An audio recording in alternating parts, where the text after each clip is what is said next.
mag-unboxing po tayo. Ito po yung DIY popcorn. In-order ko sa TikTok.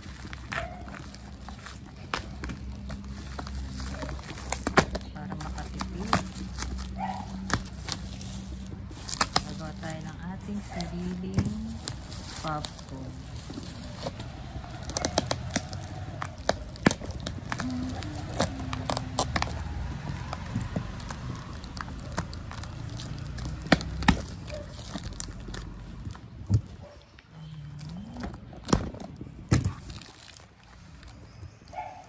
Panahon ngayon, kailangan natin magtipid.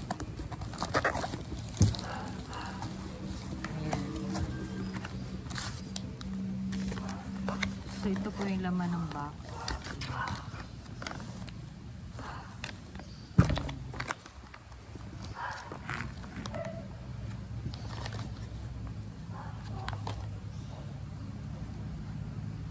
Lalagyan lang po siya ng tubig.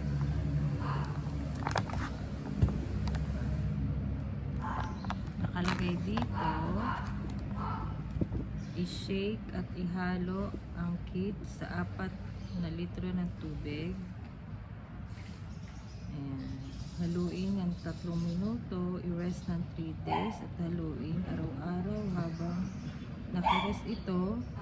After 3 days, pwede nang gamitin.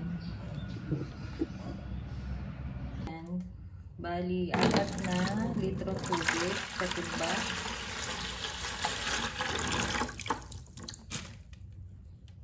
Sa 4 na liter ng tubig, ilalagay na po natin ito.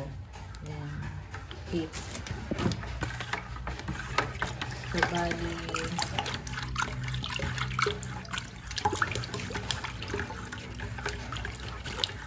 tatlong minuto hahaluin.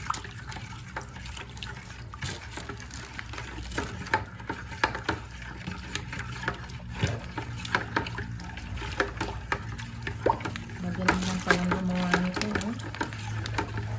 Wala pa pong 200 itong binili ko. Meron pa ng popcorn. Ayan, halo lang ngayon. 3 minutes and then ipapahinga ng 3 days bago gamitin. So, araw-araw hahaluin.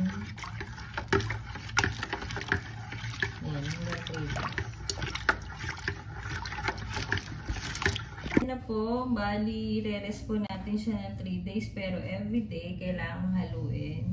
Ayan. And then after 3 days, pwede nang gamitin. Ano po yung ginawa ko doon sa kit. Pero may natira pa po, wala pa lang akong bote. So makakagawa po tayo ng 4 liters doon sa isang kit. O diba? Sulit.